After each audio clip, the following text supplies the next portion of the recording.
De l'argent frais pour soutenir l'entrepreneuriat féminin et le secteur informel des hauts bassins. Le gouvernement a procédé ce matin à Bobo-Dioulasso au lancement de la première phase de décaissement des fonds destinés au développement des projets des femmes et des acteurs du secteur informel. L'enveloppe de cette première phase compte plus d'1,2 milliard de francs CFA. La cérémonie de lancement avec Kadou Romenki.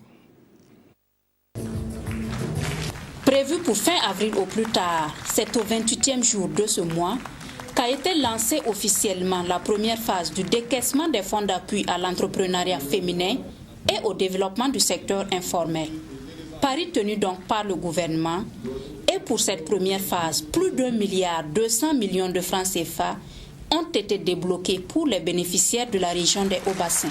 Sur l'ensemble du territoire, vous savez que c'est 10,5 milliards qu'on va mettre à la disposition des femmes et du secteur informel. Cela n'est qu'un début. Nous pensons que, en tout cas pour notre part, la transition aura fait ce qu'il y a lieu de faire.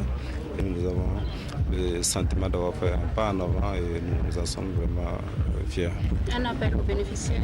Ah oui, qu'ils prennent conscience qu'il s'agit bel et bien d'un crédit, qu'ils l'investissent judicieusement selon le plan d'affaires qu'ils ont proposé. Pour la ministre déléguée chargée du budget, la sélection des bénéficiaires s'est faite sur la base de l'intérêt et de la viabilité des projets proposés. Le comité en charge de l'examen des crédits était obligé d'aller dans toutes les 13 régions du Burkina Faso pour examiner dossier par dossier, s'assurer d'abord que le projet existe, que les acteurs sont sur le terrain et qu'ils apportent une quelconque contribution à la lutte contre la pauvreté au niveau du Burkina Faso. Pratiquement tous les ministères concernés, comme on aime le dire, ont vraiment mouillé le maillot 24 heures sur 24 afin que ce soit une réalité. Vraiment, je ne saurais exprimer la joie qui m'anime ce matin.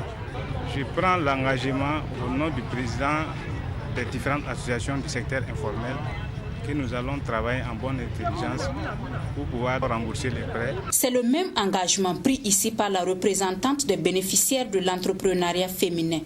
Un engagement qui permettra aux autres de pouvoir également bénéficier de ces prêts lors des autres phases à venir.